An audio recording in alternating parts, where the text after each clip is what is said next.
property on a real estate contract, you may be wondering, what are the pros and cons of doing that? I think the first pro is that you open the property that you're selling up to many more buyers. If you're just looking for cash out, then you limit the potential buyers to the people who can qualify for the amount of money that you're wanting to sell your property for. And now that doesn't mean that the buyer, because they can't qualify, isn't able to pay the payment or to buy the property. It just may mean that they just took a new job, they may have just started their own business, they may have had some medical problems and which caused them to have a bad FICO score or something. So you open yourself up to a larger number of potential buyers, number one.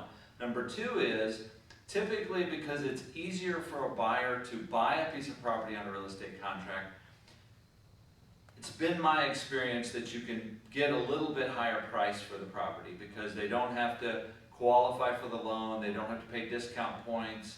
There's a lot of hoops that you have to jump through to get conventional financing. So you might be able to get a little higher price for the property. The other thing is, closing can take place a lot quicker.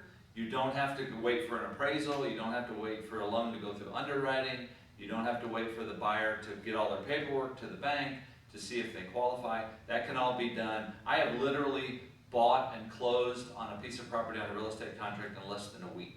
So it can be done very quickly. The other thing, and I think one of the most important things to me is, as an investor sometimes, is that you can get a higher return on your money than you could probably get in the bank. If you're selling a piece of property and you're going to take the cash you get out of that and put it in a bank CD, today, in 2016, you will be lucky to earn somewhere, I mean, if you tie it up for 5 or 6 years in a CD, you might get 2%.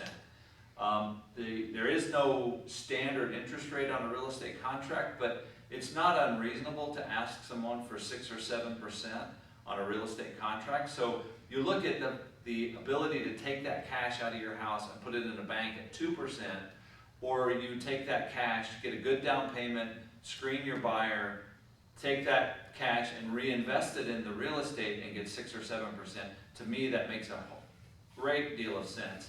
And it's maybe a great way to provide monthly income at a higher return than you could get anywhere else. So those are just a few of the pros and cons. The con of selling on a real estate contract is you might have to take the property back. And that could be a con if the property gets torn up. It could be a con if the market slows down and it's hard to resell it. But it could be a pro because you might take the property back, have gotten a down payment and monthly income for a period of time, and now you take it back and fix it up a little bit and resell it. I've been buying and selling properties on real estate contracts and buying sellers' interest in real estate contracts for over 30 years now. And there have been a few instances, I think very few instances, where I've had to take a piece of property back and I've actually lost money on them.